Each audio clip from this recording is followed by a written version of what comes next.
Good morning, good afternoon, and good evening, depending on your time zone. I am very pleased that you have decided to join me today. I'll try to entertain and inform you for about an hour, uh, telling you some stories about my life and showing you some of the work I've done over the past, 70 years, let's say.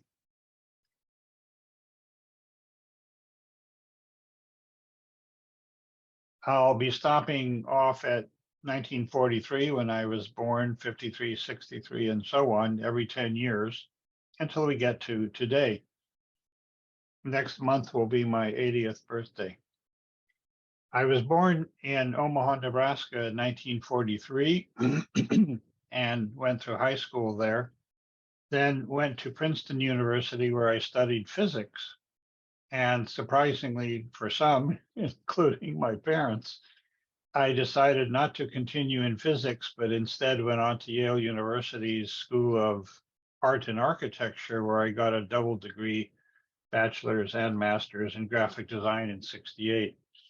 Basically, some of the things that I've been able to accomplish over the past 60 years of activity are that I was, I think, the first graphic designer in the world to use computers. I was also one of the first, if not the very first, designer of virtual realities by a designer as opposed to engineers. I became the official graphic designer of Princeton University in the '70s and introduced the term graphic design to the computer graphics world in 1980.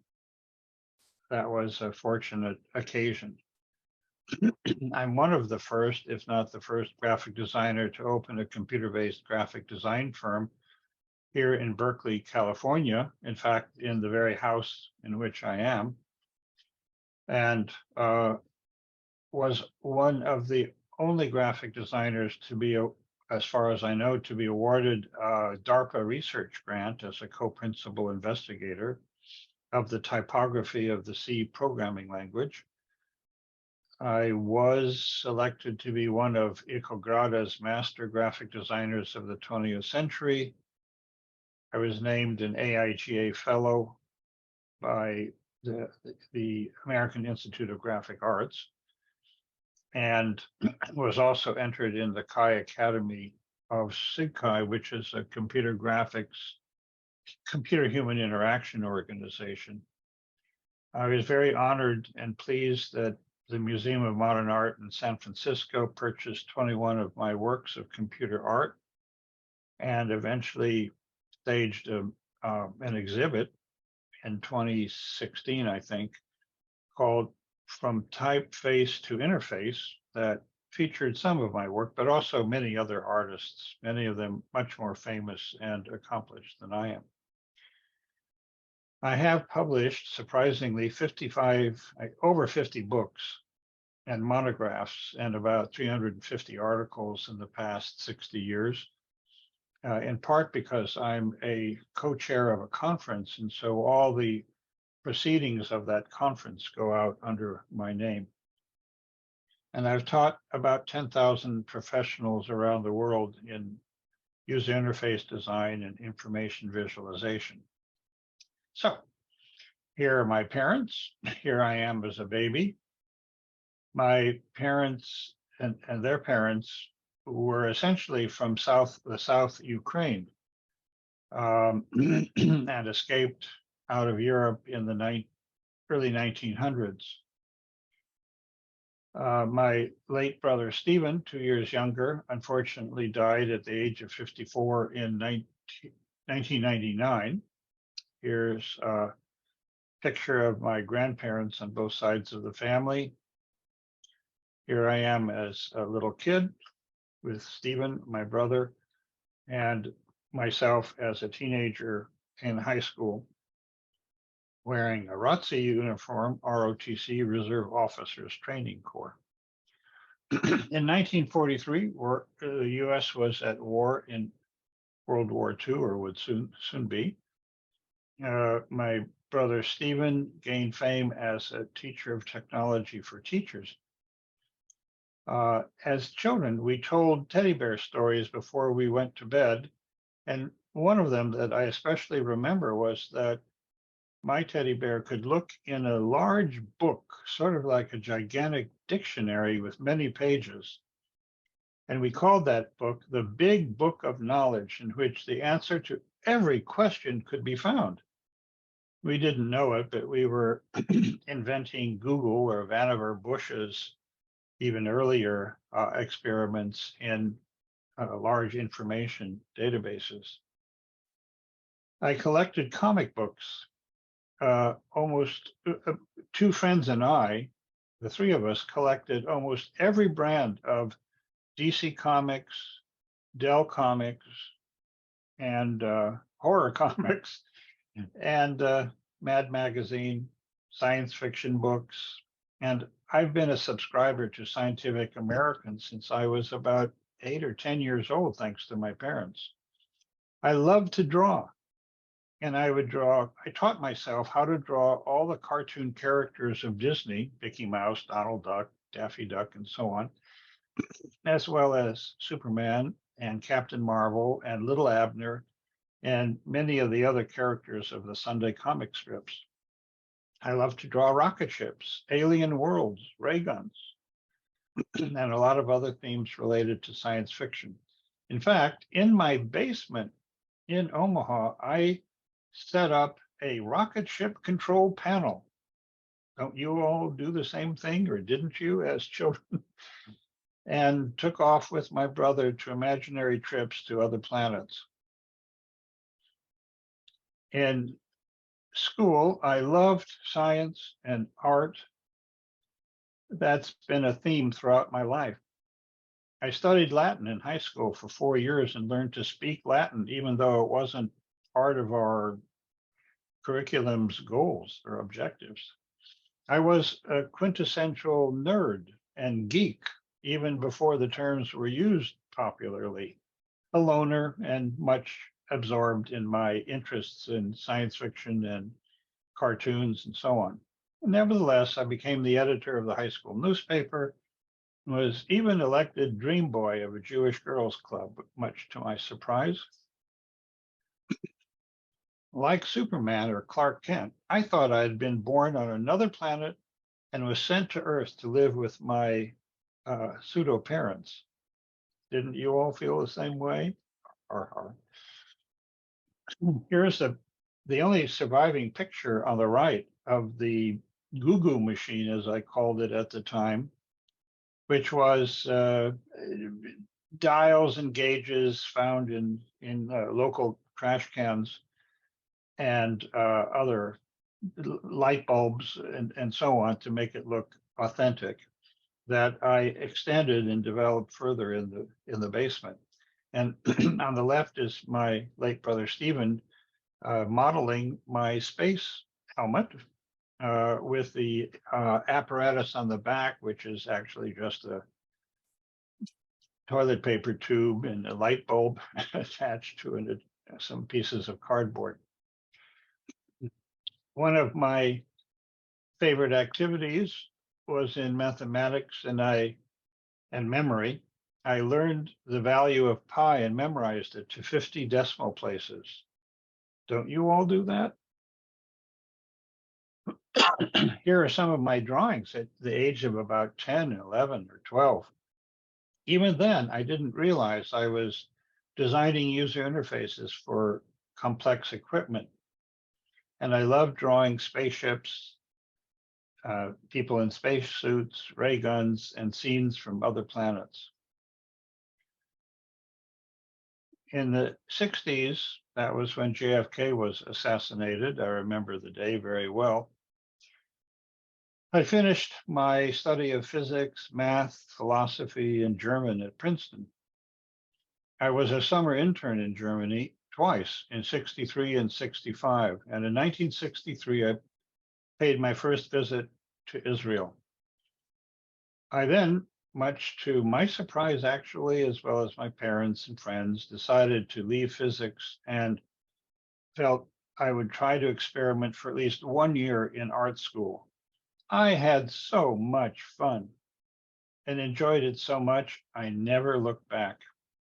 In 1967, one of my classmates suggested I go for a interview from representatives from AT&T Bell Labs who were coming around Yale's probably engineering departments to find future employees of AT&T Bell Labs. I came into the little interview room where there was just room for a desk, two men in white shirts and narrow black ties, looking just like two people from Men in Black, except that they didn't have black sunglasses on. And I said, what exactly you should never say at a job interview. I said, I have no idea why you would want to hire me, but I can only tell you that I was studying physics, quantum mechanics, electromagnetic theory last year, and now I'm studying graphic design and typography and color and layout at Yale Art School. And the two of them, as though in Men in Black, turned to each other. One of them smiled a little bit. They turned back to me, and one of them said, well, as a matter of fact, we're looking for someone exactly like you. I was amazed. That began my tour of the summer at AT&T Bell Labs in Murray Hill, New Jersey. I didn't know it was the finest research lab in the world at the time and had access to the most advanced computers and computer graphics equipment. One of the things I did as a consultant immediately after that summer in 69 through 71 was program essentially a desktop publishing system for the picture phone. It was somewhat primitive, but I was able to publish an article about it, and it became, I suppose, nothing more than a research toy at Bell Labs. Over the course of the next years as a graphic designer, I designed many symbols and publications and signage and maps, in this case for Oxfam America, inventing their symbol, which is still used in a variation today. Here's a poster, a brochure that I designed for Princeton University in 1971, featuring an exhibit of my own poster collection of Swiss posters from the 1960s that I had collected in Europe. And here's a set of Jewish New Year cards. As you can see from that last image, and this one, and some of the next ones, I've been really interested in geometric, simple imagery. I designed all the campus signage for Princeton University, the library signage, all the catalogs. I designed many publications for the School of Architecture and Urban Planning in which I was teaching, and many other documents of the university. In 68, I married Susan Douglas, my first wife, joined the faculty, and helped to create the visual studies lab in the School of Architecture and Urban Planning, as well as teaching courses in printing and teaching courses in computer graphics and consulting at Bell Labs. In fact, I used to joke that depending on which day of the week it was, I was either in the 19th century, the 20th, or the 21st century. It was at that time that I also created, in the 70s, a lot of conceptual artworks dealing with typography and symbolism that I'll show you soon. Our son Joshua was born in 73, and our daughter Elisheva was born in 76, to our delight. In 77, it didn't work out for me to get tenure in a School of Architecture and Urban Planning, and I left Princeton and the United States to emigrate to Israel, teaching at Bezalel Academy and also at the Hebrew University in Jerusalem. That, unfortunately, didn't work out either. I was about 30 years too early. for universities to want courses in computer graphics and user interface design. It was just too soon. So fortunately, I was awarded a research fellowship at the East-West Center in Honolulu. And I had to move my family literally from one end of the earth to another. It was quite a challenge. That was only 6 months, but it gave me time to re-enter the US academic environment. And I moved to Berkeley, California. I had decided several years before that there were only 3 cities in which I could possibly live: Berkeley, California, Cambridge, Massachusetts, and Jerusalem. And what's common among those 3 cities? They're all university towns. I needed a university with all of its intellectual activity and also the computer graphics equipment that might be found there. Well, I mentioned that I started a series of conceptual artworks dealing with typography and symbolism. This one featured myself in at a telephone booth in New York City. I arranged with AT&T the telephone booths in Washington, D.C., Omaha, Nebraska, San Francisco, and Los Angeles would all ring simultaneously. People walking on the street would hear the telephone ringing, and though they knew it couldn't possibly be for them, they would decide to answer the phone and find themselves connected to 4 other, four other people in the United States. Well, we discussed the weather and politics, and this as a conceptual artwork. While the call was being conducted, I was creating electronically an X 3,000 miles wide across America. I had wanted to create large-scale symbols. Where could I find a piece of paper 3,000 miles wide? Where would I find enough ink or paint to make marks on the piece of paper? In our day and age, it can only be done through telecommunication systems, which is what I was making use of.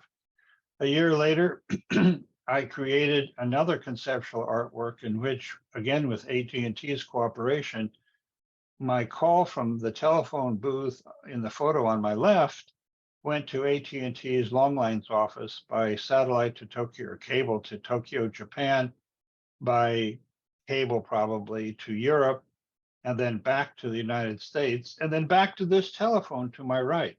So I could pick up both phones and make a short lecture to myself on the meaning of this work.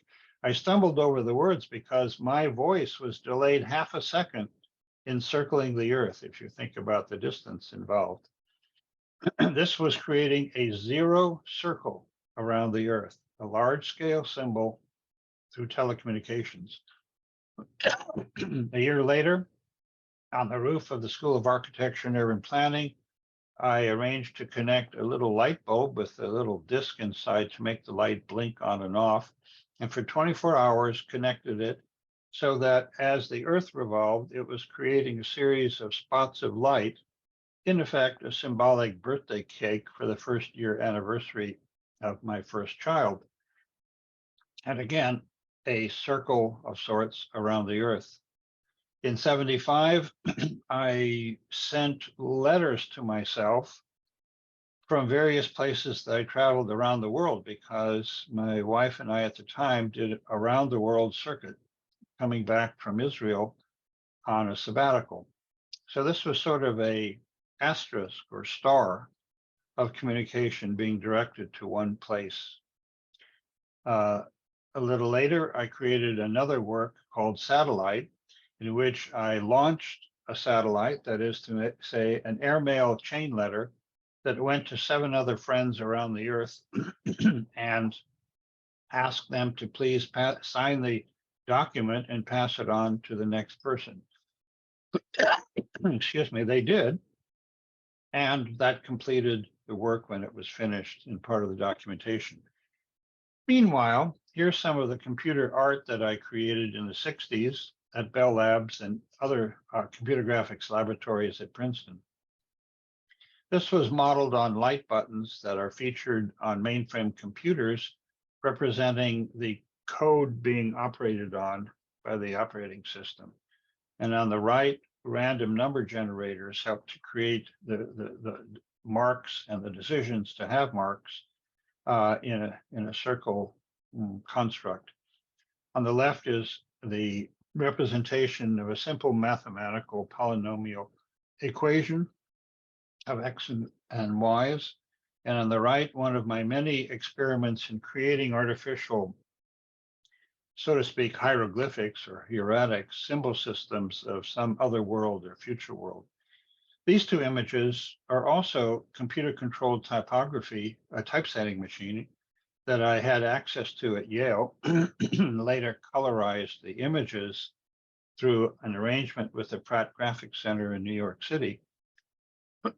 Excuse me, and these two works are now on display in Los Angeles, actually, at an exhibit called Computer Art 1952 to 82 at the Los Angeles County Art Museum. I recommend that you go see it if you are able to. And there's a very fine catalog that they've produced with many, many artists, many of them much more famous and productive than myself. Here's a sort of a typographic cartoon or piece of computer art. I arranged for the typesetter to type out, "The city sleeps, but someone is watching."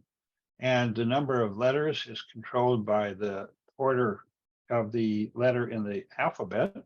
And it creates a kind of urban skyline. In fact, I created images of all the state capitals of the United States.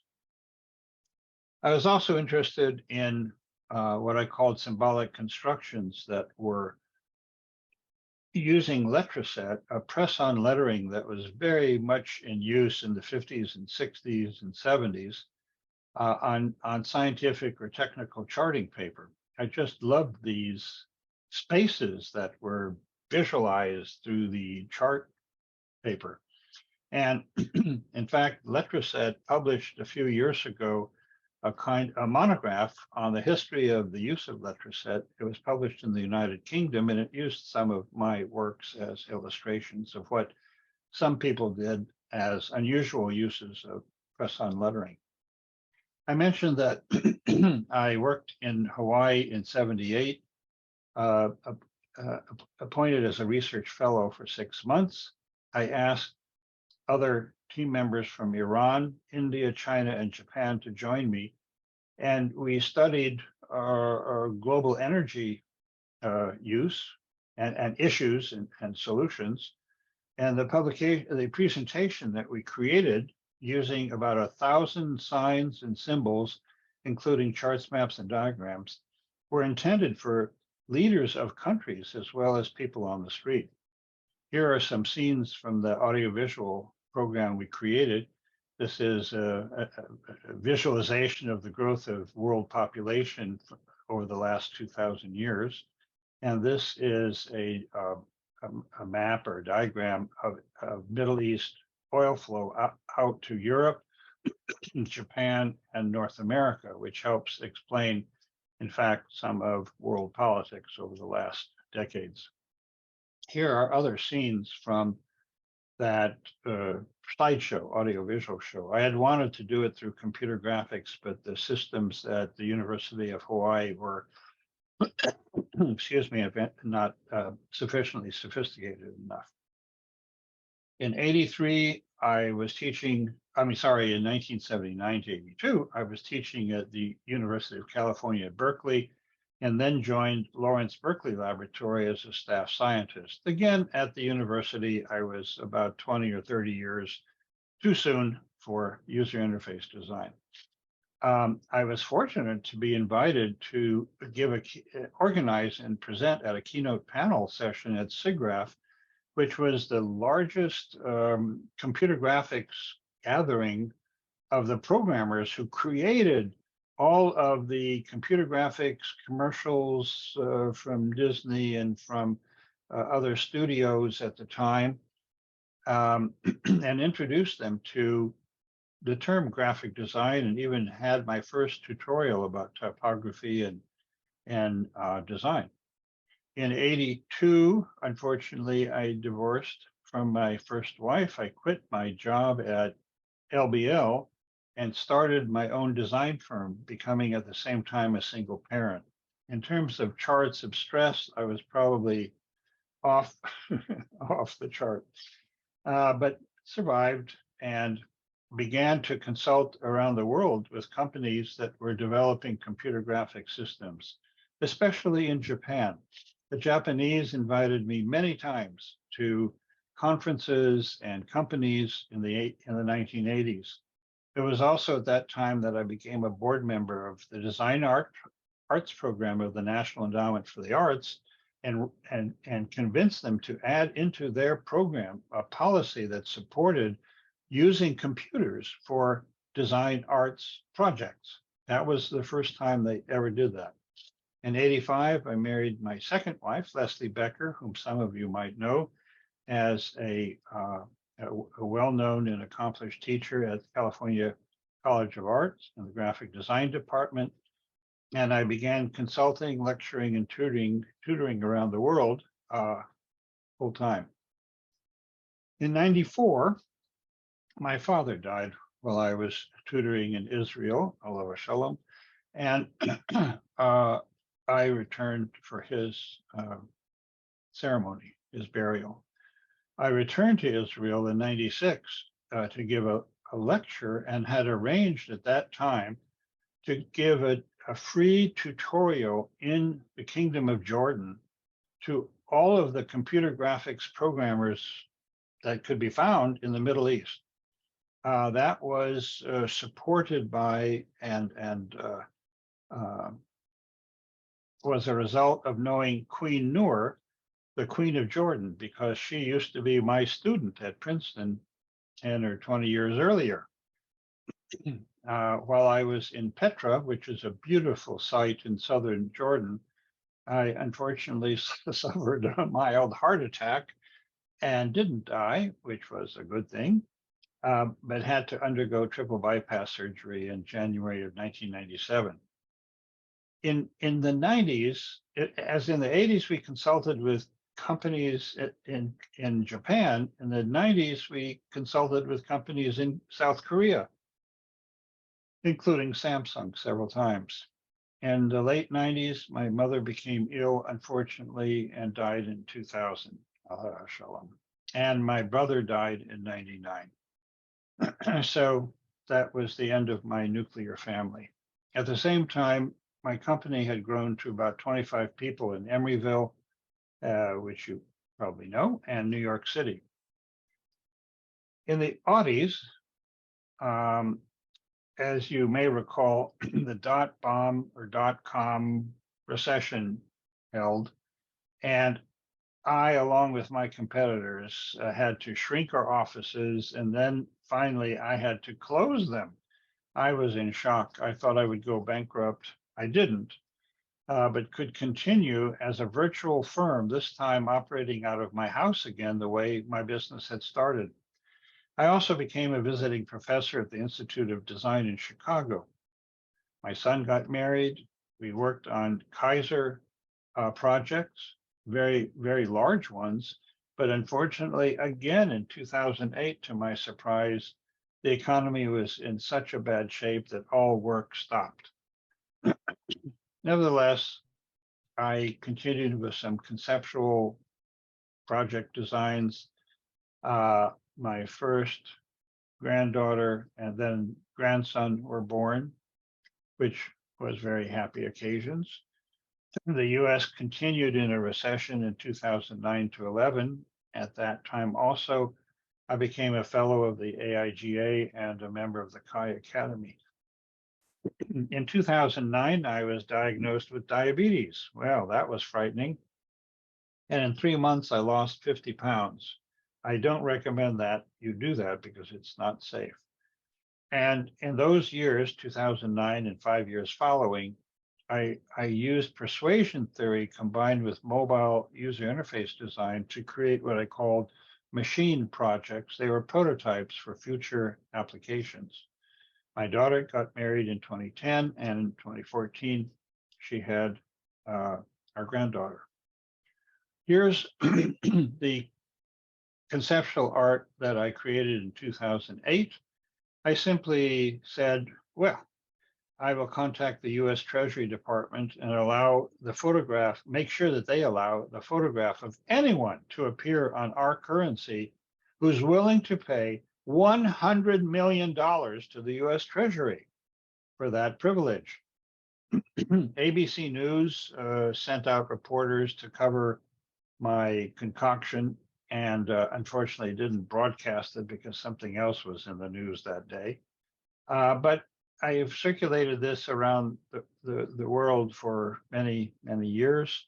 On the back could be corporate logos, and you can well imagine that many of the titans of the business world and government and independently wealthy billionaires wouldn't mind having either their own picture, perhaps like Donald Trump, or some of their family members featured on US currency that would be official currency, but with advertising. That was anathema to some people, but I figured since the dollar was becoming an artwork and not much use actually anymore, we might as well make use of it. And in the oddies, I had begun contacts with China in 1975 and had some contacts with people, but in the oddies, they really developed strongly. I was invited by the Dept Academy in Beijing to become a master and form my own design firm there in China. That didn't work out as well as I had hoped, and I eventually quit from that organization. In 2011, I created a new conference called Design, User Experience, and Usability, excuse me, as part of HCI International's conference that attracts 2,000 people from 60 countries. The next conference, in fact, of my conference will be held in Copenhagen in July. About that time, I created a new tutorial and lecture, which has been quite popular, called The Past 100 Years of the Future, which is looking at user experience design as shown in movies and television over the past 100 years. SAP, a major software development company, also asked me to create a tutorial for 400 of their software developers in 4 different countries, China, India, Canada, and the US, which I did, and the tutorials were well received. In 2014, a second granddaughter was born to my daughter in Berlin, Germany. In 2015, surprisingly, I published 5 books simultaneously, including Mobile Persuasion Design. And my last book, Cuteness Engineering, Designing Adorable Products and Services, was published by Springer in 2017. Unfortunately, I also had to divorce my wife, Leslie. SF MoMA bought 21 of my works in 2016 and staged that exhibit that I mentioned. And my works of computer art, computer design, graphic design were starting to be collected at about 7 different museums around the world, including the Victoria and Albert Museum in London, the Computer History Museum in Mountain View, as well as I mentioned SF MoMA and Los Angeles County Art Museum, including the Berkeley Museum, where they had a small exhibit of my work. And as Carol mentioned at the beginning, the Letterform Archive in San Francisco accepted my entire professional library as I started to downsize and prepare for retirement, accepted my library and much of my graphic design and computer artwork. So in retrospect, I did start AIM&A in 1982 that more or less continues, although I'm the only person at AIM&A anymore. We've had about 300 clients. We grew from 2 to 25 people with offices, as I mentioned, in California and New York. We've worked for major corporate brands like Apple, Microsoft, Samsung, Wells Fargo Bank, Nokia, Oracle. You know many of these names, and the projects were quite interesting and challenging. We've won many design awards and created concepts like spaces in which new products and services could emerge by looking at what was happening in trends around the world. I forget if I showed you this earlier, but this is some of my books or chapters in other people's books that I've published, plus a special issue of a magazine that I became the managing editor of, User Experience, for the Usability Professionals Association. Here are some of our clients. I'm sure you know some of these logos, like Visa. That was probably our largest client, client budget ever, $1 million for things that suddenly got turned off suddenly in 2008, if I'm remembering the right year, which, no, that was 2003, I think. And that was just a horrible experience for us because I had hired 8 people to service our client. We've done many mobile projects over the years for Cisco and Microsoft, many for Nokia, Motorola, Samsung, and Siemens. Our mission in our work has always been quite simple: help people make smarter decisions faster. Any technology, anytime, any place, any subject matter, through good user interface design and information visualization. We wanted to engage users and give them a satisfying user experience. Our development process, like many designers, was focused on everything from original planning and research, analysis and design, to documentation, training, and maintenance. And various projects have used all of these verbs, so to speak, to work on all of these nouns: metaphors, mental models, navigation, interaction, and appearance. Metaphors are clear concepts conveyed through words, images, sounds, and music. Mental models and navigation, sometimes called the information architecture, and interaction and appearance, sometimes called the look and feel of products and services. We always focused on usability, paying attention to what technology could do, looking for new opportunities, and considering all the stakeholders involved in successful product and service development. We've done everything from applications, prototypes, demos, symbols, logos, tables, forms, charts, maps, and diagrams, publications of various kinds, and just pure research. Here was one of our earliest projects in 1982, just 1 month before the Apple Lisa came out, if you happen to remember that name and product. We were designing a graphical user interface for Intran that was a front end to the Xerox 9700 industrial strength laser printer. For Motorola, we designed the look and feel of all the screens of a GPS smart card navigation system that was the most advanced there was at the time in the United States. For Sabre, we designed I think they called it social user interface at the time, that would make all of the functions and data used by travel agents more understandable and appealing.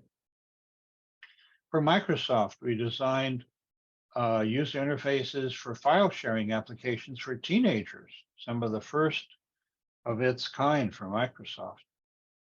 We even designed our own concepts for future dashboards of cars.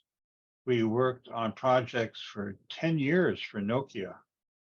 I mentioned that we worked for Samsung, and in 2000, we were designing these 100 concepts for smartphones that were to be delivered to North America in 2003.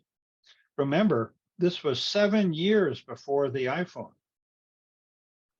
And many of these screens have an iPhone-like quality to them. Here's the notebook we created with all of our concept descriptions.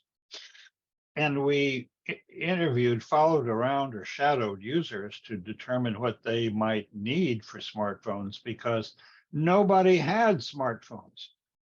No one knew what they could do.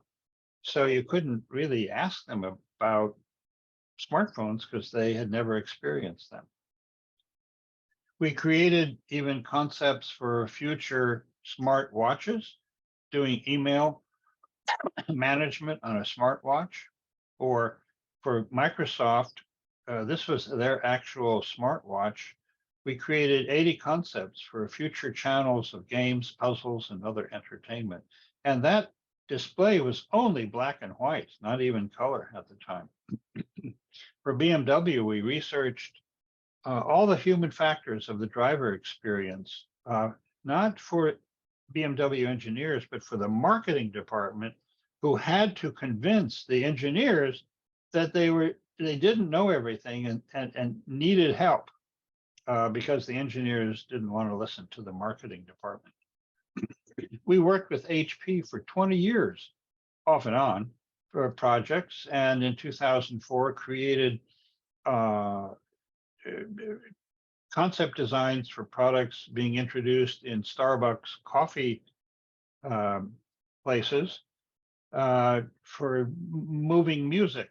And we also developed the user interface for a simulated connection between people with high definition video screens.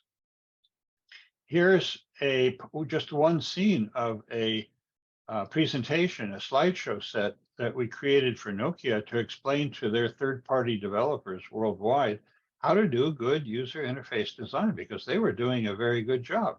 And they even let us put our logo on the screens here at the lower left, which is rather unusual for a corporate client.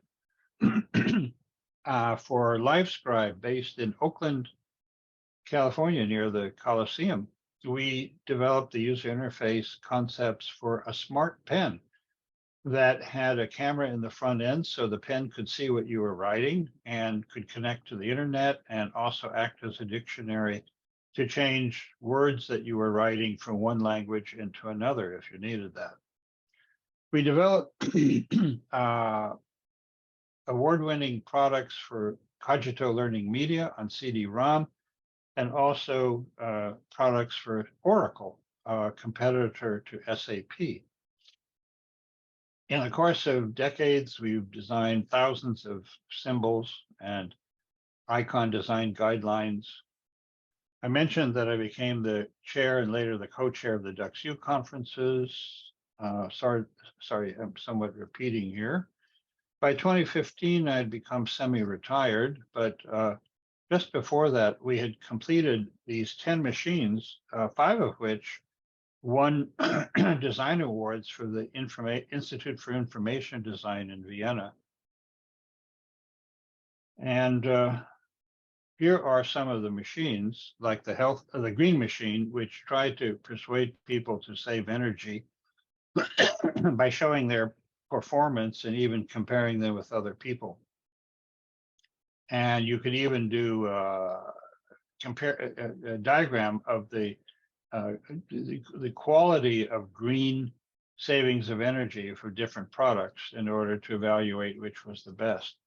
For the health machine, we were showing how you could track what you're eating to keep track of calories, fat, carbs, protein, and salt, and even compare yourself here with Lady Gaga. Don't you think she might be interested in licensing the data about what she had for breakfast so that other of her followers could compare themselves, and not just buy fan merchandise, but also lead a lifestyle that was like hers, because she took very good care of herself. At that time, Michelle Obama was trying to create more knowledge about people and just what is a healthy meal, because people have forgotten eating too much junk food and putting too much onto their plates. We were trying to show how to do that. And in the health machine, there lived a little artificial animal, a pet, that would live or die according to how the user ate, and even offered from Safeway or other vendors coupons good for fresh fruit and other healthy eating. We tried to figure out how mobile phones could assist in becoming better story machines to help gather and tell and organize and manage all the stories of someone's life and their family. Nowadays, people do have apps that do this, but this was 10 years ago. Um, we even developed a happiness machine that took happiness theory and showed how people could lead happier lives. That is, not short term happiness from a sugar rush, but long term happiness from doing good deeds and keeping track of good things in one's life. Our process in developing products and services is similar to many other of our competitors of gathering needs from users, analyzing information needs in the visual design, and then helping to build or evaluate products. We've even set up our own testing lab in the past where we could do our tests of products and services if the client didn't have a testing lab. And we've delivered so many different kinds of documents like heuristic evaluations or screen designs, user profiles, and actual working screens for particular products or services. So we have gone out and conducted research. We've developed user models. We've asked our clients to bring in their staff or users to do participatory design activities, created frameworks of various kinds, even sketches, and detailed visual designs that aren't always as playful as these for teenagers. More often, they're very businesslike.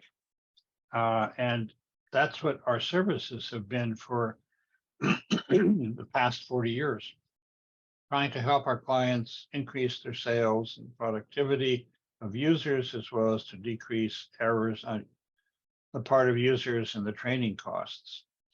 And our people, 2 to 25 people along the way, have often very good experience for many kind of projects. We've won lots of design awards, and that's been our work for 40 years. We helped move I did also myself, help move the computer world to design-centered innovation. Here are some of the things that I've been able to accomplish. I mentioned some of these before. And now, what am I going to do? Well, I'm certainly going to slow down because I'm just not 20 or 30 or 40 or 50 years old anymore. I know quite well that my strength and endurance is limited. I still love to draw in notebooks that I've been keeping for 60 years. I would like to learn to play the guitar again, as I did a little bit in earlier decades, but would now like to be able to sing with people because I love singing. I love Jewish study and practice. I love Skyping with my wife Sandy's our 4 children and 5 grandchildren, and meeting with family and friends by Zoom or Skype or other means, and traveling to see them and other family members and other places around the world that we'd like to see. I will probably continue to teach and provide some expert legal advice for some companies, as I've done a little bit over the decades. And I certainly have a major task to organize 50,000 photos, at least, that I've got on my computer, and perhaps 20,000 documents. That will take me some time. But in the meantime, I love reading mystery novels, history, technology, science fiction, and watching movies about all of these topics. In effect, now I can catch up on all the movies that I missed for about 30 or 40 years. So that's where I've been. Now, where do we go from here? Well, perhaps another direction, way ahead of myself in another direction. That's what I wanted to say. Amazingly, I have completed that travelogue in less than an hour. We could discuss any of these topics or others that you might have some interest in. I will try to send you, make available to you you'll have the lecture recording, especially for those who couldn't make it today. I'll try to inform the people that I sent, and Carol will take care of others who might want to know. I can also send you 2 monographs that I published that I mentioned earlier. They're called Software Incorporated, and they contain documentation about my conceptual artworks in the 1960s and 70s, my computer art, and my graphic design or typography art. I think I could probably send you and still fit it into a decent sized email message. The ebook that I published, I think even 10 years ago, called The Past 100 Years of the Future, that contained my tutorial turned into a book format.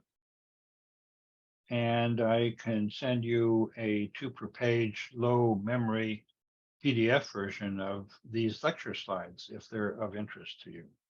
So thank you very much for your attention during this time. I'm going to stop sharing that screen and go to myself. Let's see. And now I can take questions from people, if you have any.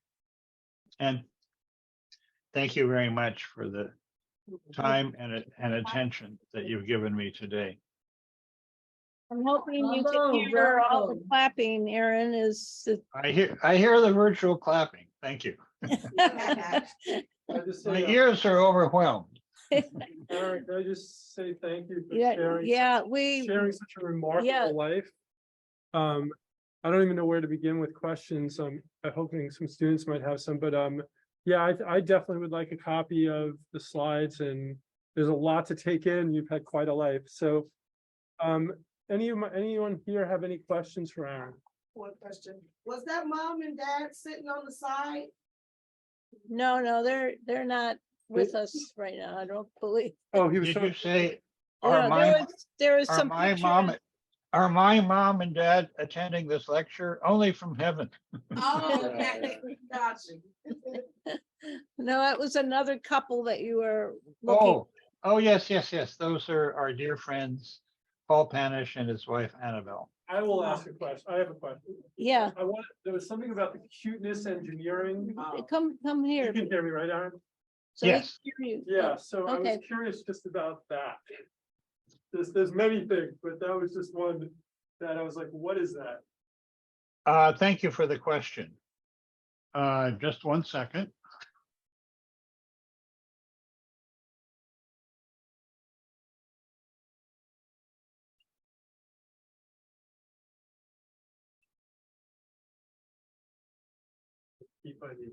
He's getting some information. The keep he has on his head is the same exact one as my son's. Well, I'm getting the books. Cuteness Engineering, published by Springer, is I'm just one of several co-authors. My friends Masaki Kuroso and Ayako Hashizumi in Japan and Xiaozhuan Ma in China put together chapters on the history of cuteness in product and service design, because they are different in the United States from Europe and China and Japan. And basically, cuteness as a concept appears in many products and services here and there, little bits, but it's become more intense in the past decade, let's say. In Japan, for example, almost every municipality has its cute mascot to represent that town and its government. Then, I mean, I'd have to show you some of the images. They're startling. The amount of cuteness in Japan is much greater than you would imagine seeing in the United States. So also in China. And these help to make people more comfortable. It helps to make objects, services, and people more appealing.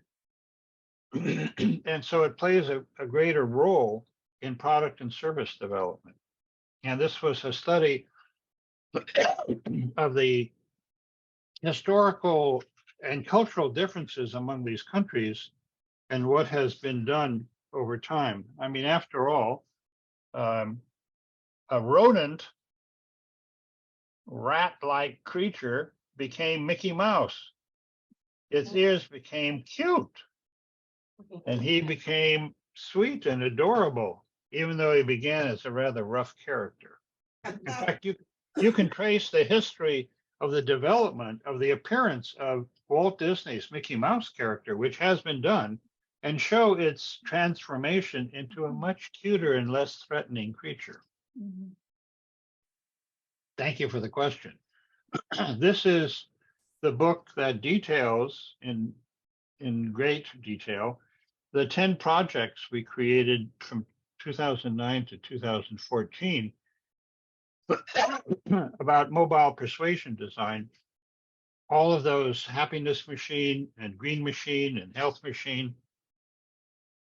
And this is a summary of essays that I wrote for 7 or 8 years for one of the industry membership publications that I re-edited and turned into a book form so that more people could get access to it, because the magazine in some cases was no longer available or published.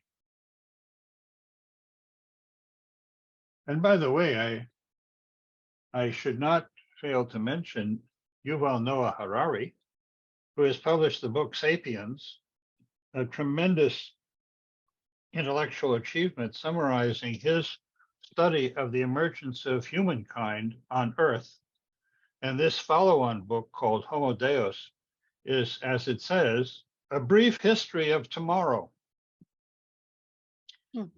I would urge you to take a look at it because it's startling and moving. So could you just say a few more things about the period when you were doing, I would say, performance art? Well, conceptual art. Yeah. Conceptual visible language projects. A few more words. Well, I have been interested in typography and symbol design since I was a child. I remember when my parents could only afford one part of the encyclopedia that was sold door to door. I forget which one it was, but I had the first one, A to something, that included the word alphabet. And so it had a table that showed the emergence of letter form signs, language signs, in many languages and alphabets. And I was fascinated by what we had used for communication. In fact, Harari writes that one of our chief abilities as Homo sapiens was to organize groups for common activity, much more than the other forms of humanity at the time. And 10,000 years ago, we created written language forms. And these have undergone so much transformation over the decades that it has always fascinated me. And I wanted to study it more, and I did. In fact, my senior thesis, or not my senior, my graduate thesis at Yale was on the history of numerals, because our numbers have not always been the same throughout centuries, millennia.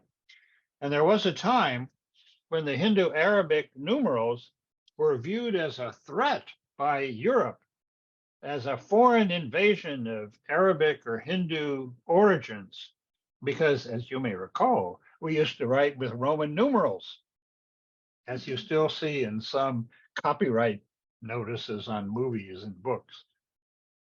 And people were very reluctant to use 1, 2, 3, 4, 5 as we write them today.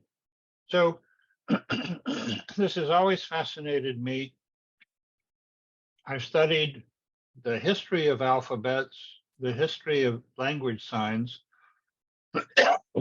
and I was intrigued with the idea of scale of how could you write very large symbols to make a big impact on people? And I thought, gee, there's no way to do that except through telecommunications. So that was what prompted my development. Very interesting, really wonderful. Well, Aaron, thank you again. This is just a very enlightening experience and great to hear about all of your projects. So we want to give you another big hand. I don't know if you hear it. I I just noticed that my first employee, Michael Arendt, has joined us, and I want to acknowledge his assistance in the early years of AMNA to help create all that AMNA did in the early 1980s. And if I am recalling correctly, he introduced me to the Letterform archive. Oh, no kidding. Huh. Yep. So I am indebted to his assistance and to many other people's assistance. I haven't been able to thank and reference them. And now I haven't seen it, but I'm assuming that my wife Sandy is somewhere in this mix of names. But I'm delighted to be able to spend time with her in all that we do with our children, grandchildren, and being in the world. Thank you all for your time in joining us today. And we look forward to sharing the information you will provide us. Thank you so much. Hey, Aaron, can I ask a question? Of course, that sounds like Bob Budnitz. This is Bob Budnitz. I've only known you for 40 years, a little more. When we first met, I remembered learning from you early on that you had studied physics before going on to what you did. And you yourself I studied physics, but Yes. I studied physics heading towards engineering. Yes, I know. Which is a completely obvious transition. It made not only great sense, but in retrospect was right. I'm wondering if you could think back and explain, unless you can't, whether that early physics education that you had any important influence on the work you ultimately ended up doing. That's a very, yeah. Yeah, and if so, see if you can explain that. And the reason I'm asking is not just because I want to know about you, but because I am often asked as an engineer, and that's what I do, whether that physics training was important, because there are kids that coming out of high school that immediately go to work trying to study engineering without the physics. Okay. And I can offer a perspective about why that transition for me was important, because it's so completely obvious, but it's not so obvious for you. Could you talk about that briefly? Well, it's interesting. Thank you for a very interesting and valuable question. I was more interested in theoretical physics than practical physics. Uh-huh. Which means oriented to engineering. Well, but actually theoretical physics is more mathematics. I mean, sure, I understand. And I had hoped to study gravitational theory. I was intrigued by cosmological theory. I still am in the articles that I read in Scientific American. And I was certainly aided by my abilities in mathematics, higher mathematics.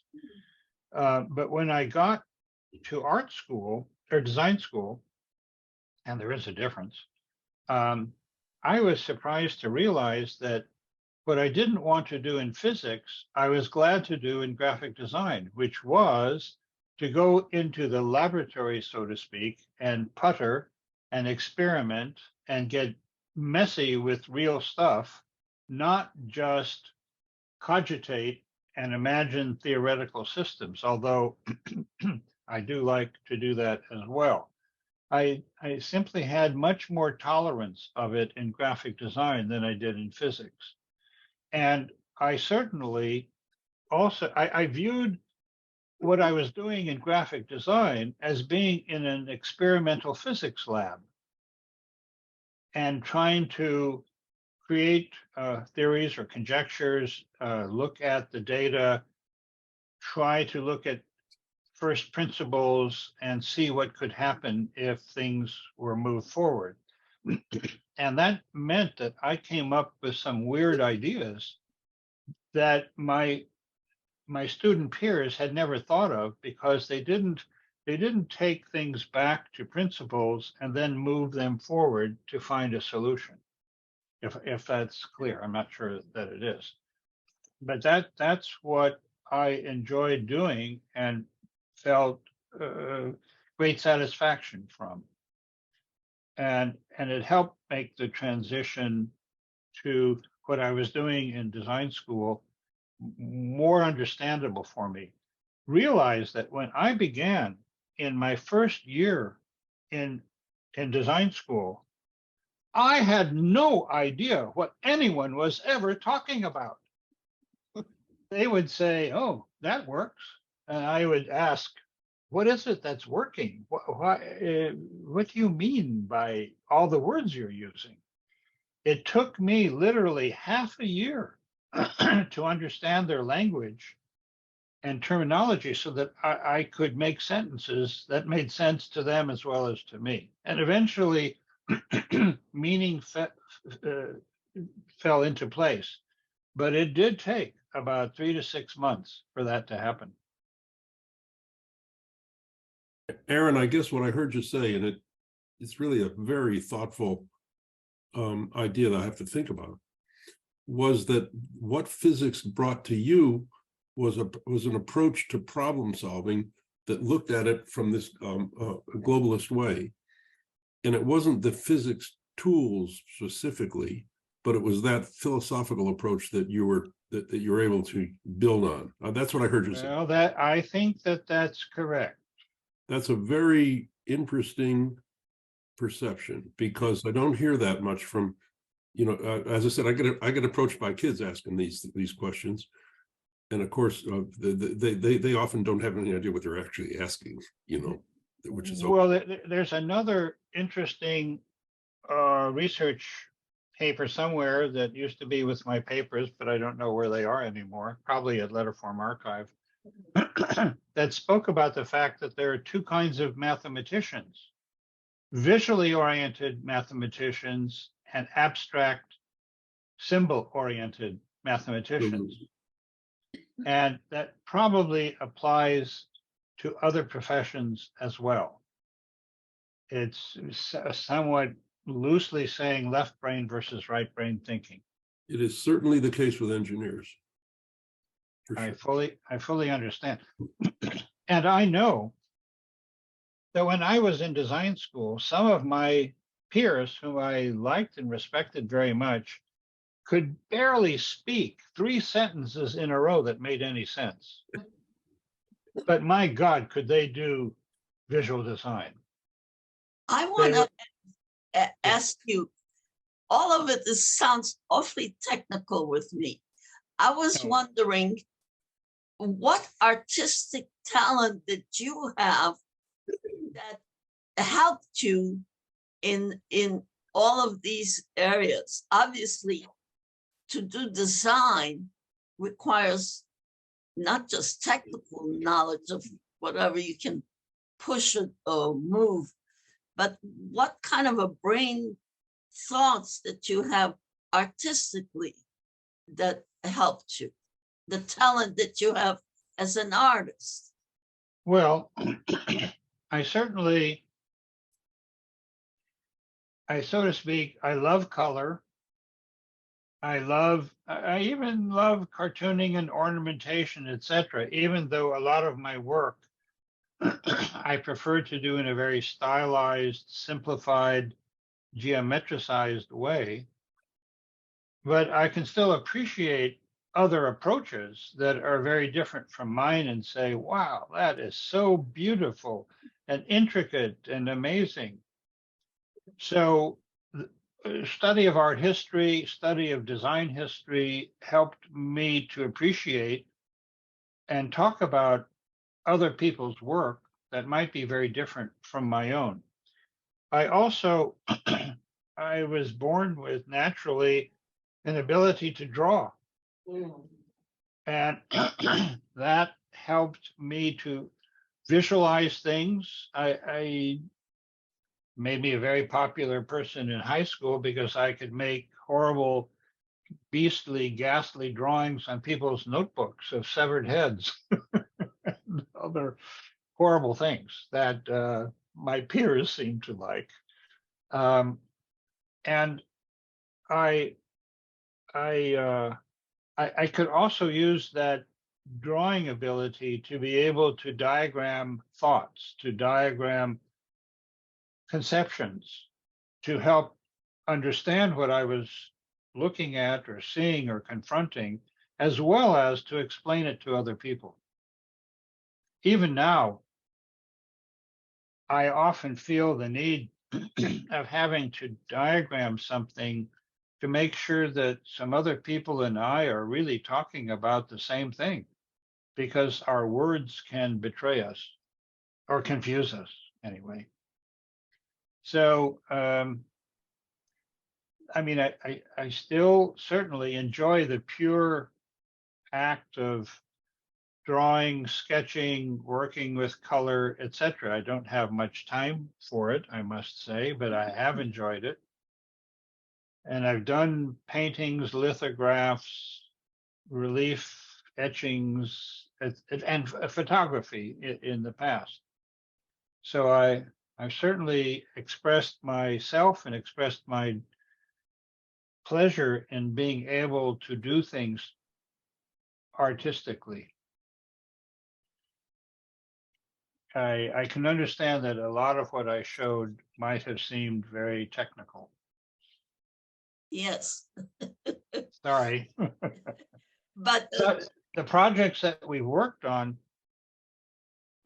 in my company, separate from my own personal work, have been very technical and amazingly and wonderfully.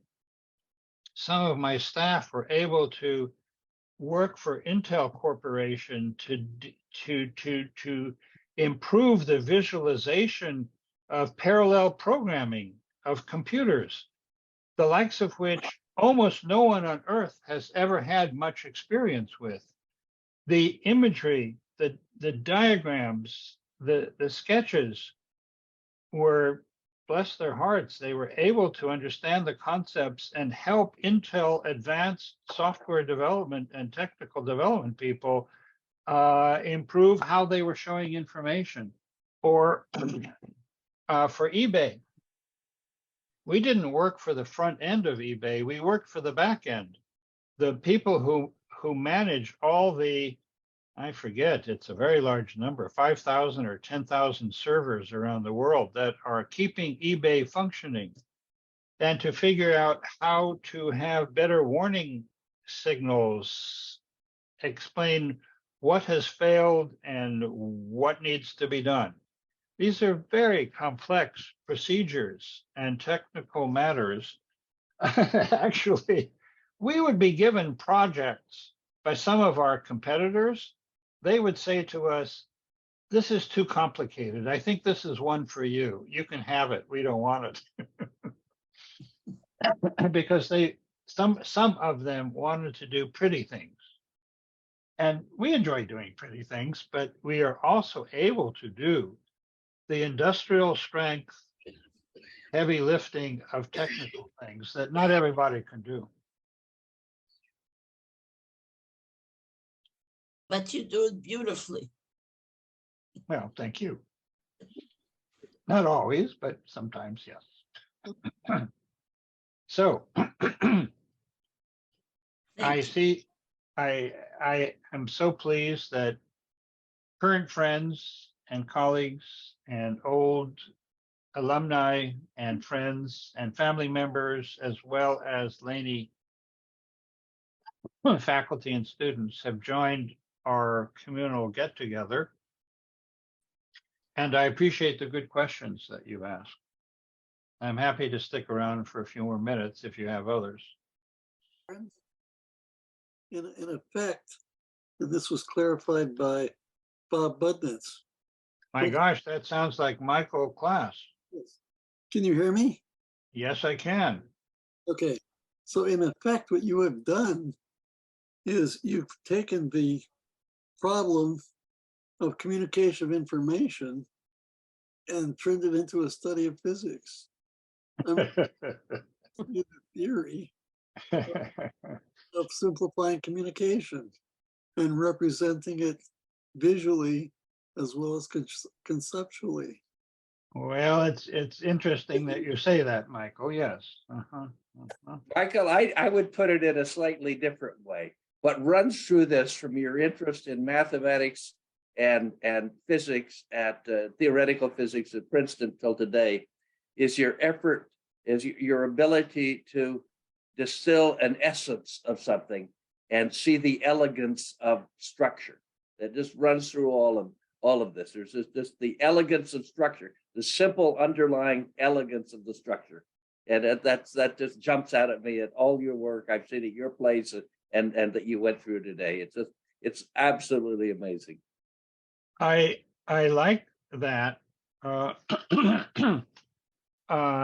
Is it not Michael Green or Robert Greene who wrote The Elegant Universe? Something like Brian Greene. Brian Greene. Thank you. I have his book somewhere, I think still. I would say that I am overawed and intrigued by the elegance of structure and process. And I know that that's a kind of quasi-religious, spiritual, philosophical fascination of mine and devotion of mine. And it has certainly shown up in my so-called graphic design and visual communication work. And it can be described as related to, Michael Class was describing it as sort of running it backwards from design back to mathematics and physics, if I heard him right. I'm struck by how moved I was by Hermann Hesse's Das Glasperlenspiel, or the bead game, which he wrote decades ago when all knowledge had been converted to music, if I remember correctly. And that sounded just marvelous to me. I wouldn't know how to think about it or help with such a project, but I was in awe of it. And I am, yes?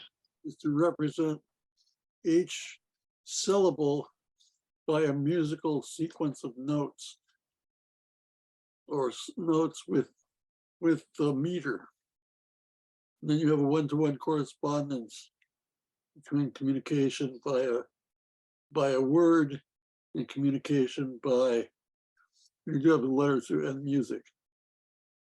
Thank you for the reminder. I had forgotten the algorithm underlying Hermann Hesse's fantasy world or conceptual world.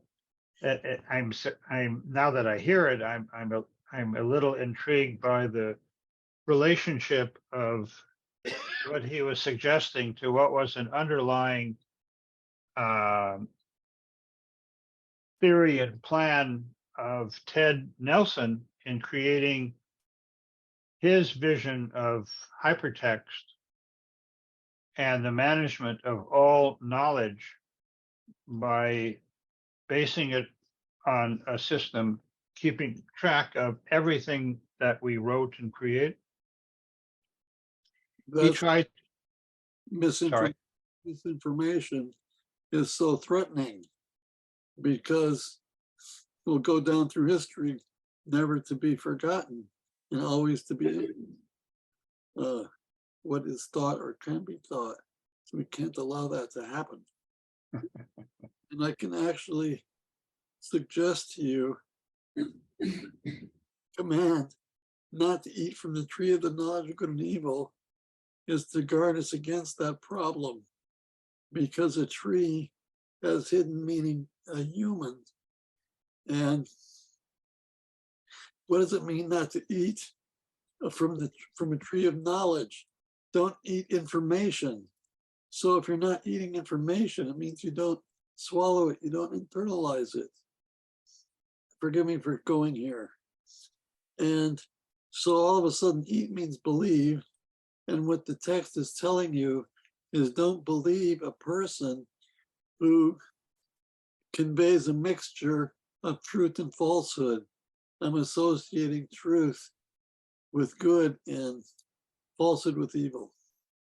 Well, you raised some points, Michael, that are certainly relevant to today's challenges with the ability to create smart fakes and incredible AI-assisted fakery that challenge our notion of what is true and what is not, what is real and what is not. And it's a dilemma and a challenge that will face all students who are now in school more than ever before. I don't even know what education will look like in another 10 or 15 years. Yeah, that AI or whatever this artificial is really scary. But the name you mentioned, Hesse, is that a German composer? Hermann Hesse was a German author writing in the 1960s, I suppose. Okay. He wrote a book about Siddhartha, the Buddhist guru, and also sort of a fantasy science fiction novel called The Glass Bead Game, or Das Glasperlenspiel. You know, I knew some Hesse that was a composer, and I was, when you talked about, To my knowledge, he wasn't a music, although it would seem very appropriate given his novel. But I am sorry, I just don't know. I don't okay. know about him enough. Hey, guys, this is David from Laney College. Yes. We're gonna have to sign off here, but Okay. I was thinking I can make you a host, so you can stay on with some of your colleagues and friends if you want for a while, and we can leave the meeting. How does that sound to you, Aaron? Or if you wanted to check out too, you can end it, but I just wanted to offer that before we. Well, this is a very unusual opportunity. I'm torn between the appeal of it and the fact that most people will be bored. Yeah, well, we're not bored. It's just we have some class stuff to do. Yes, of course, I understand. But I made you the host. If you want, you make me the host if you wish. I'll continue for a little while, and then we'll sign off again. Okay, Aaron. And thank you, Aaron. I'll be in touch with you for sure on the other end. Okay. Okay, Yeah, and I just want to thank Talk you to you again. soon. That was Yeah. really, really special. And you're quite welcome. yes. One more applause, guys. Any feedback later will be fine. Okay. So I think recording maybe will be stopped. I'm not sure. And people will leave. People are leaving.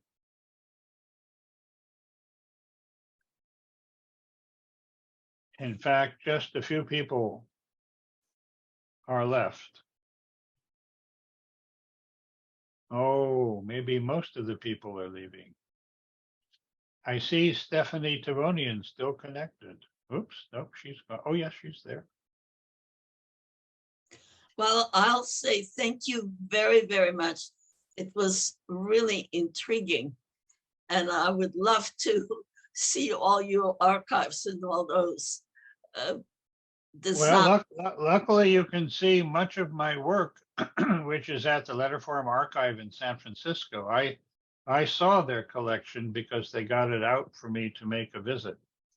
And I hadn't seen some of my own works for decades. I didn't even remember some of them, but it was good to see them again.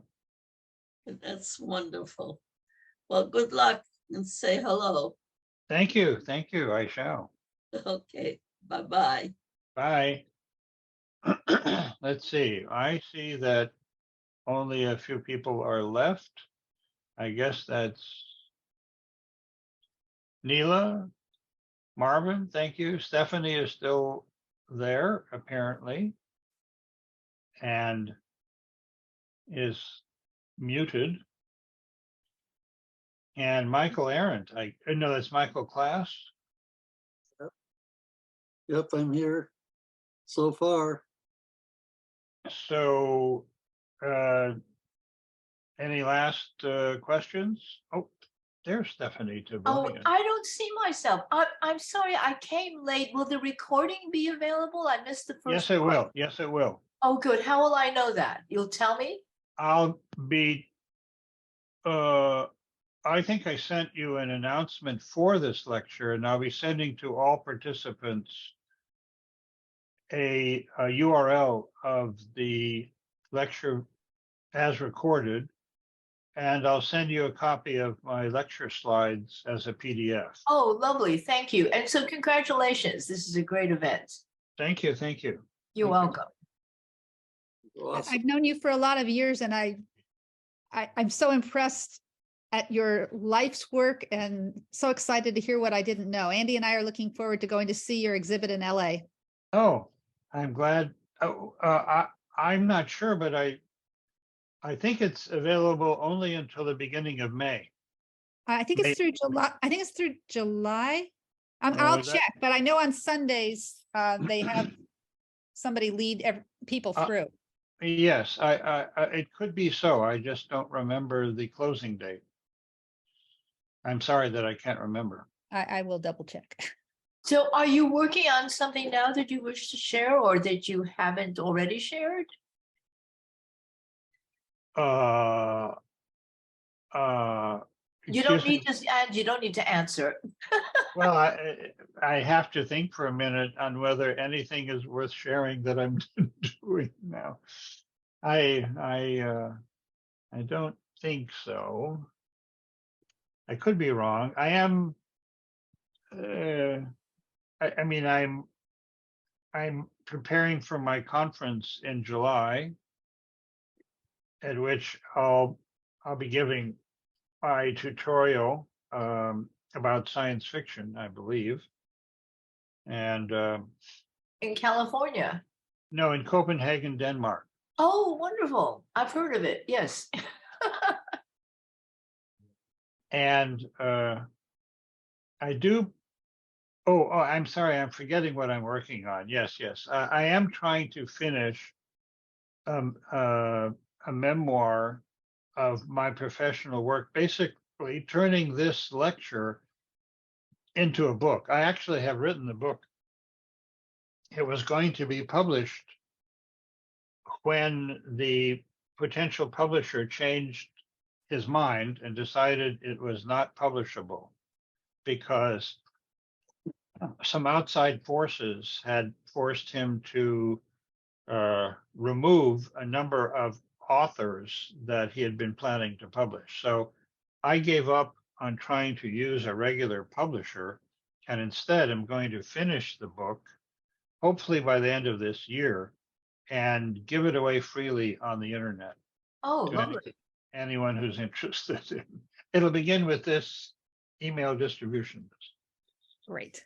So this lecture is a kind of warm-up rehearsal for my memoir book. That's I forgot. That's what I'm working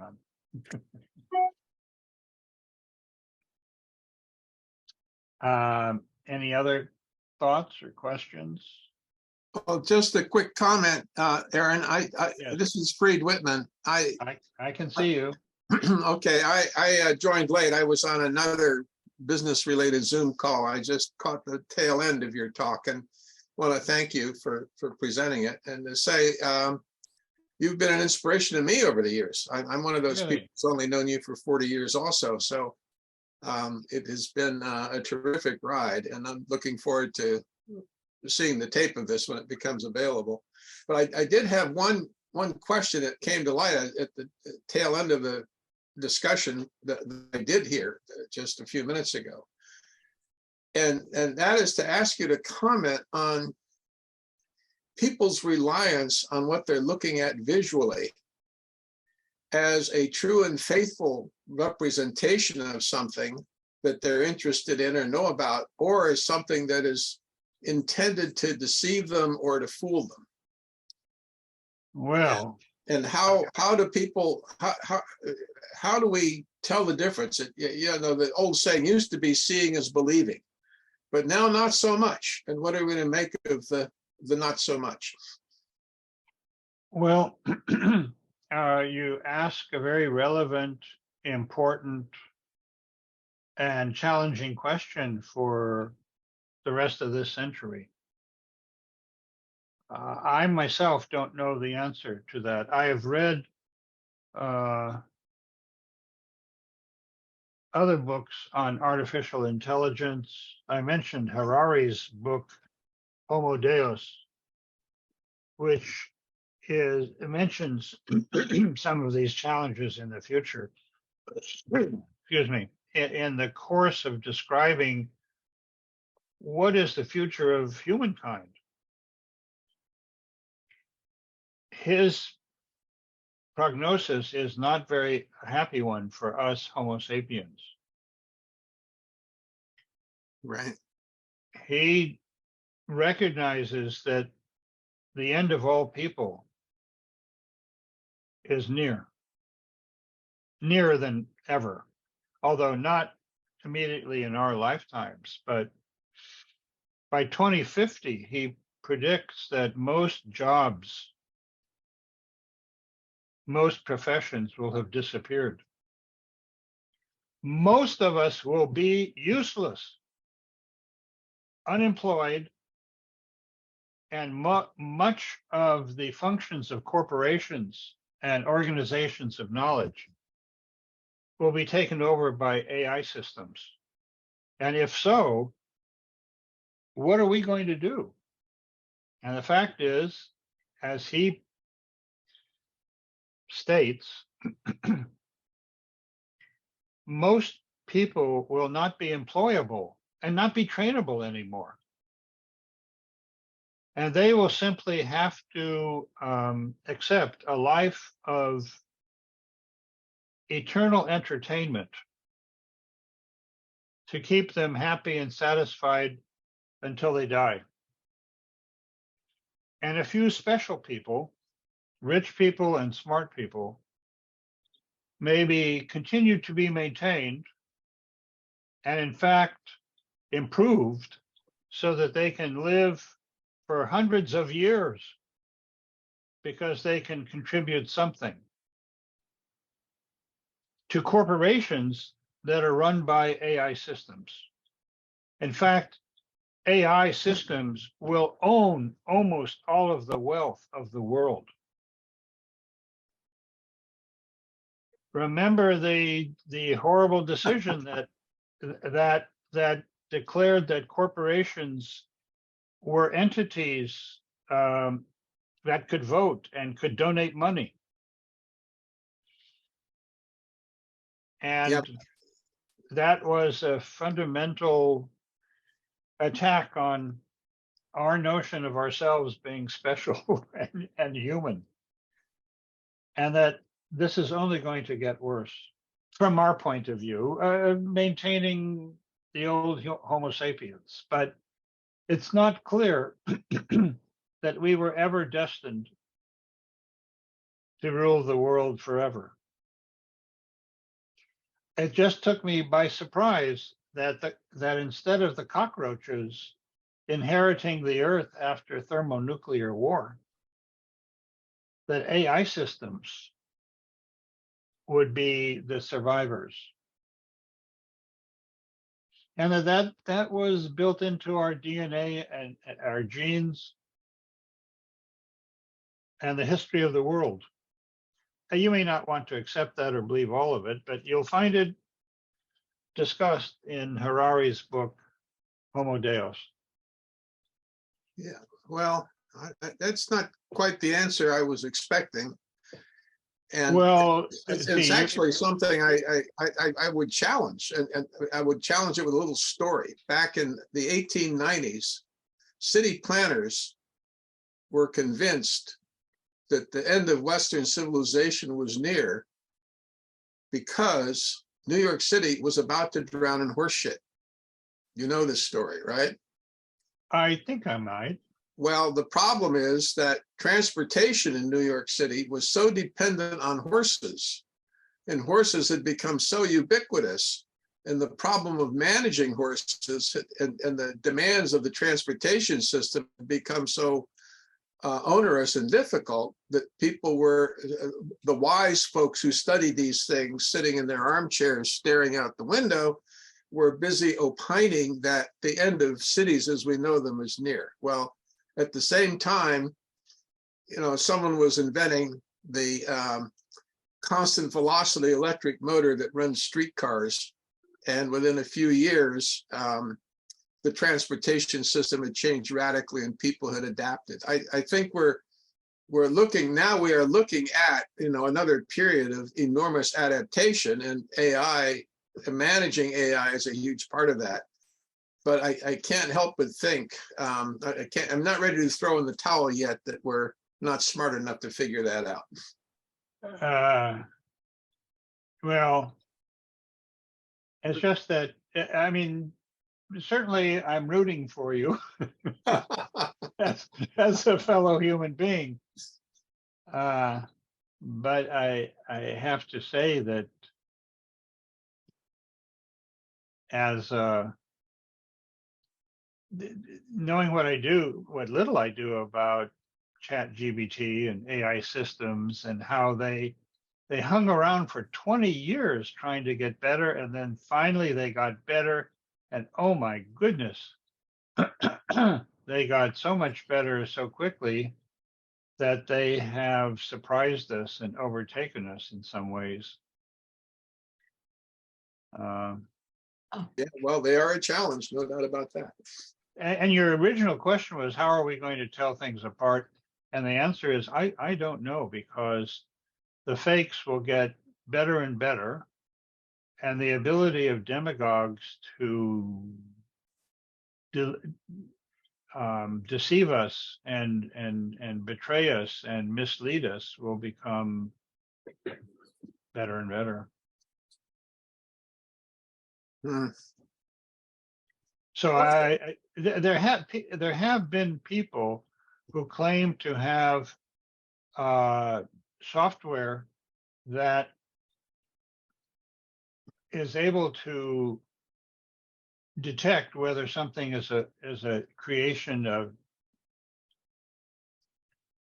ChatGPT or not. Mm-hmm. And that has to do with recognizing the patterns created by a pattern maker. And I can understand that it might be possible that we will all need within a few years to have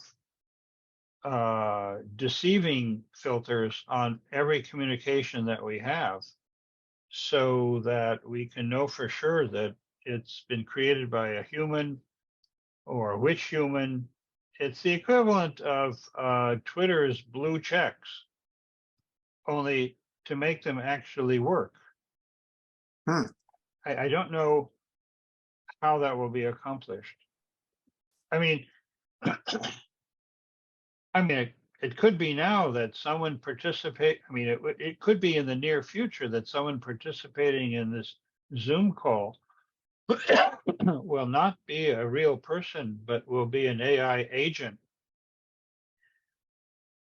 maybe located in China, and I won't be able to tell the difference because it'll be very skillful. So the Turing test will no longer be available. I believe that's what Harari says. The Turing test is dead. That the Turing test was supposed to test whether you could detect whether you could detect that some system was a computer or not. And now he says somewhere you have to run that backwards in the future. An AI system will have to detect whether something else is human or not. So I have a question. Underlying all this, I wonder what is our fascination with having AI become like us? Underneath, like we fed this thing poetry and all these things, and we wanted it to create a poem. And what is this? Isn't it enough that we're us, that we have to? I mean, are we being God by creating this other thing? Because even if you have rules, there still seems to be this underlying fascination. What do you think, Aaron? Well, not to overquote Harari, but he argues that in the next half century and century and beyond, the three basic drives or trends are these. Number one, that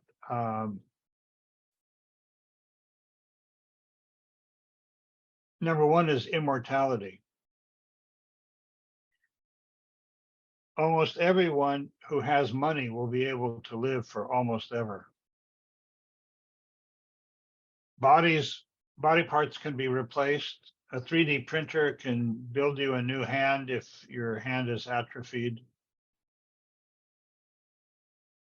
What about the mind?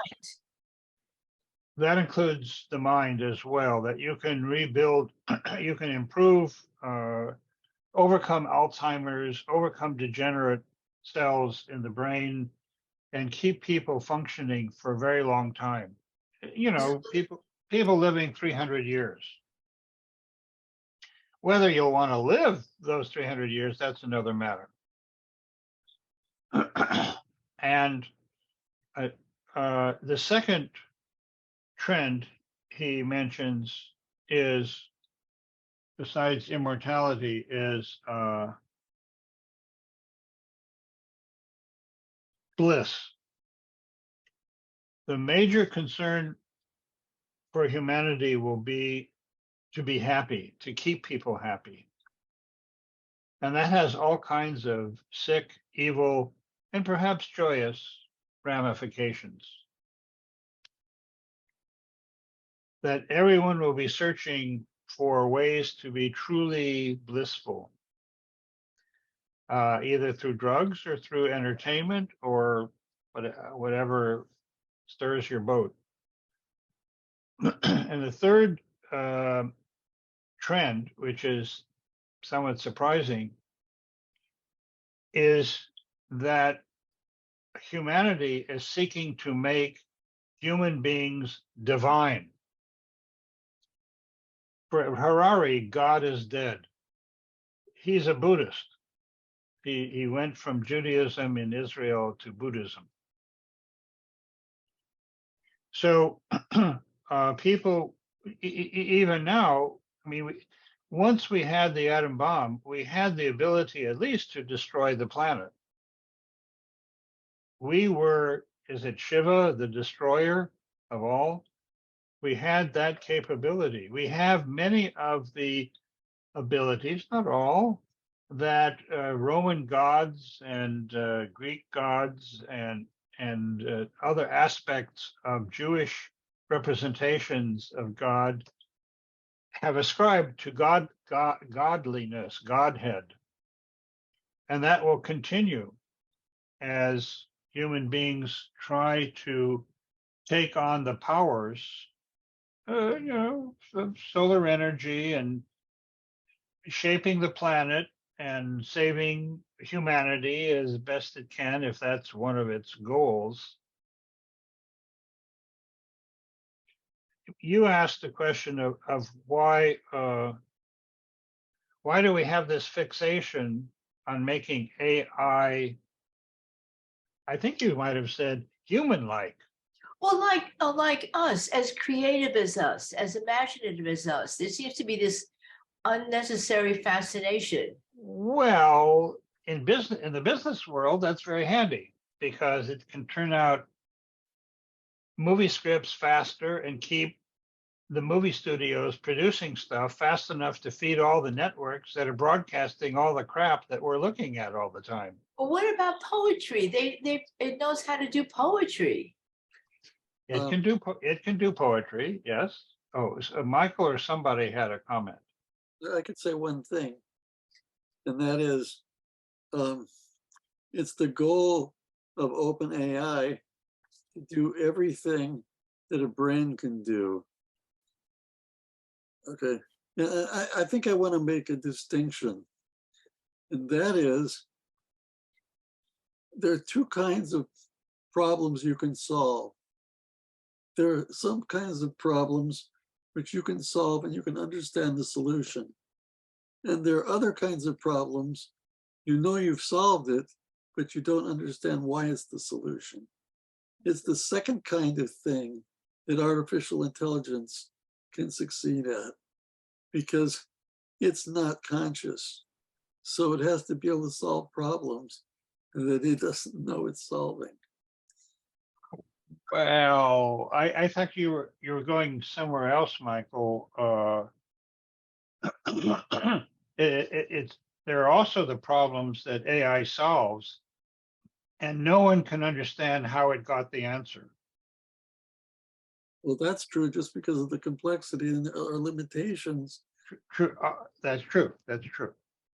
But you raised another kind of solving, where did you say I'll give some, you solve the problem and we don't understand that that is the solution? no, we do understand. You can mathematically prove, for instance, you have the solution, but you don't necessarily understand the solution. Or you do a crossword puzzle.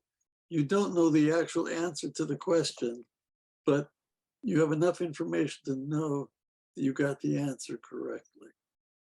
You don't know the name of a person or a movie or whatever it is, but you can get the letters. Oh, see, that's a case where you don't know what the answer means. Yes.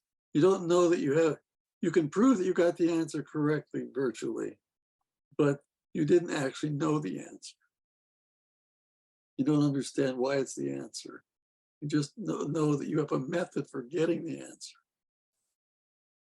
And you're saying that AI systems can come up with answers, but may not really understand the answers. Understand that they have the answer.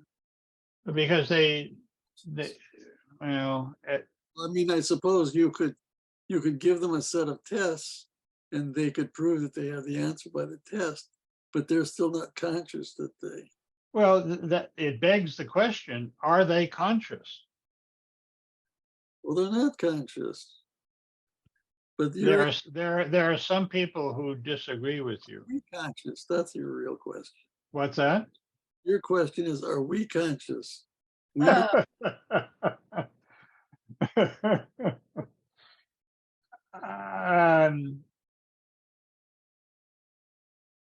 we conscious? Well, I mean, that is a question. I mean, there are various of us who are more or less conscious. I mean, if I'm drunk or not well educated or half asleep, I may not be really too conscious. I may be only half conscious and drugged or half sleepy, et cetera, et cetera. That hasn't been the question people have been asking. They've been asking, when will computer systems achieve the singularity, which was predicted by Kurzweil to be 2031 or 2032? I don't remember what he said right now. And what is the singularity? The singularity is when computer systems gain self-awareness. Well, they can gain a semblance of it, but it's not necessarily real. Well, that just, I understand, I think what you're saying, but that just begs the question of how are we going to recognize this? At what point do we have to say, well, I guess now we can declare them conscious, and I think even Harari talks about this.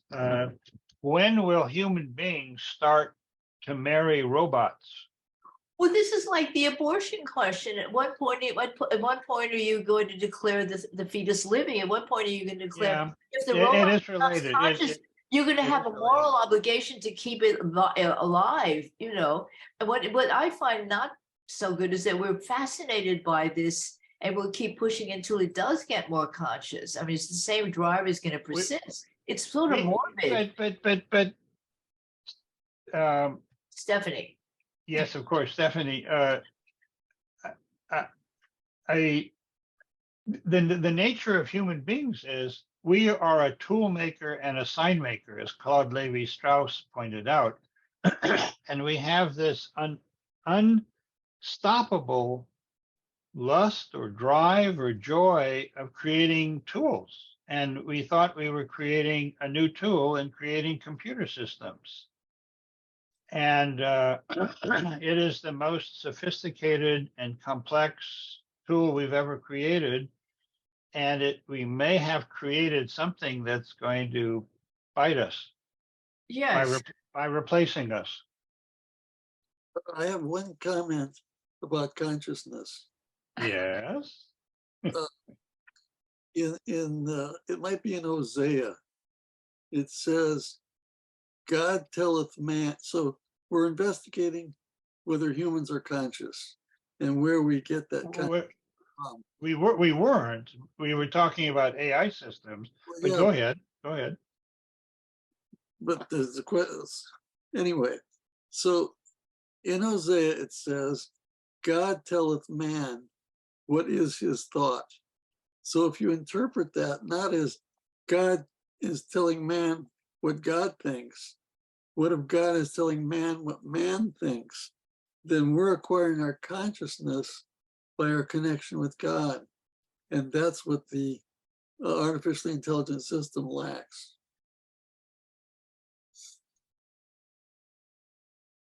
I didn't quite get that. Could you say that again? I didn't quite get it either. Okay. And by the way, we should probably stop at 3:30 Pacific time in about 6 minutes. Okay. So we're trying to understand consciousness, whether we're conscious or not, where we might have acquired it, and whether artificially intelligent systems are conscious. I'm suggesting that they are not, because they're robotic. They know no more than a sequence of numbers. A number is not conscious. It's not even, doesn't even exist. It's just a sequence of symbols. We are different from that. Now, it says in Hosea, God telleth man what is his thought. Now, I'm sure that normally that was understood to mean that God has told man through the prophet what God wants him to do or what God's thought is. But I want to interpret it instead as meaning, or as having a second meaning, whatever was also intended, that God tells man what man's thought is. That's based on man's actions and so on. And so in that case, we're more like a radio receiver than a sole generator of thought. But then you could do anything. Only it depends on how big your system is. Your limit. Oh. Okay. Yeah. Well, I'm not sure how to respond to that or where to go from that, but it does remind me that Harari points out that one of the latest theories about organic life and all things is that I think this is related to that divinity trend, that everything is viewed as an algorithm. Plant life is an algorithm. Brains operate with algorithms. Neurons can be translated to be algorithms. And so, Like you have an input, you have a black box, and you have an output. well, very simplified, yes. But I think it meant for Harari, if I remember correctly, that once this way of thinking took hold in modern scientific thought, it meant the end of almost all sacred things, and that the world as it was understood is all just more or less simple to very complex algorithms. And therefore, I think he might have said, computer systems can eventually recognize the patterns and reproduce all of that, or much of it. Oh. But that, All right, but there's a rejoinder to that along the lines of what Michael is saying. And we're hearing that rejoinder emerging now among the AI specialists, the AI designers and thinkers themselves, who understand perfectly what AI is. First, it isn't artificial. The artificial thing doesn't, that's just a weird word that doesn't mean much here. And the intelligence part is that the intelligence is simply a machine that's able to learn from what it's just done to make modifications according to a program that somebody else's or something else has written for it. Well, now that the AI people understand that, and they're seeing how the concepts are being, the actual reality, the physics of the concepts are being misunderstood and misapplied, the technologists themselves are getting alarmed and saying, wait a minute, this is all getting out of hand. And we haven't had that happen before in the technology industry. In the past, the motto has been move fast and break things. And now we're getting, and the reason I'm bringing that up is that's reflexive behavior of which the machine is not capable. that last part of your sentence, that last phrase, that is very challenging. It certainly, well, it's certainly the case that no AI systems that I know of have that ability, nor have been directed to that ability. It would be like, it would come about if some of the people at ChatGPT or OpenAI rather, or Google or elsewhere, had begun to, I don't know if any of them have done a study of moral philosophy and ethics and have built in patterns of ethics so that a new AI system would not only develop new stuff, but also impinge upon it ethical decision making. Should I be doing this? Oh, I don't know. Let me check my pattern base. And come up suddenly with an idea, oh my God, this could get out of hand. I better not do this.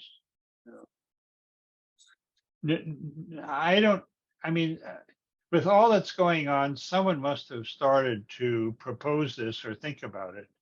But I must admit, I haven't read anything yet.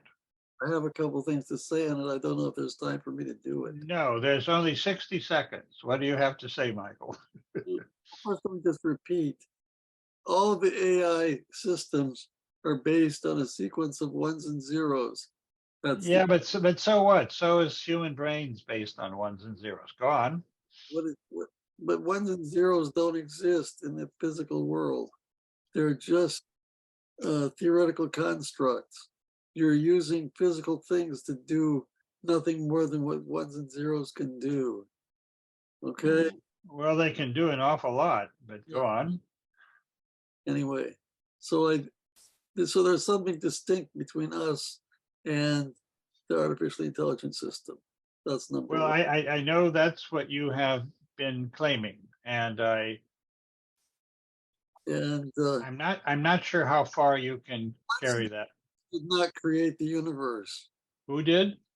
Ones and zeros could not have created the universe. Okay, it's impossible. There's no Well, you say so, and Well- it may be so. a 1 and a 0 has no content, but a 1 or a 0 is just a distinction between two things. Anyhow, and I don't remember what I was going to say. I'm sorry, Michael, but I'm going to have to say thank you. Thank you, Aaron. Nice to Good see Thank you, night. Aaron. you. Yeah, thank you so much. Yeah. This is wonderful. Thank you. We should do it every week at this time. We wouldn't get much else done. But I do appreciate your staying on, and I'm going to somehow stop this recording since I'm in charge. Yes, it looks like I can end it. Okay, Biad Chazak. Okay, bye. Thank you. Bye. Without about, thank you. Thank you, Bye. Aaron.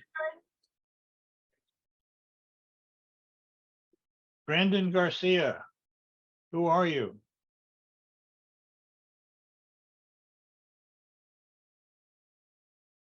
Are you still there, Brendan Garcia? No. It looks like you still are there, Brendan, but I don't remember who you are. Are you a Laney person? Maybe you're not listening. Okay, I'm going to end. Bye.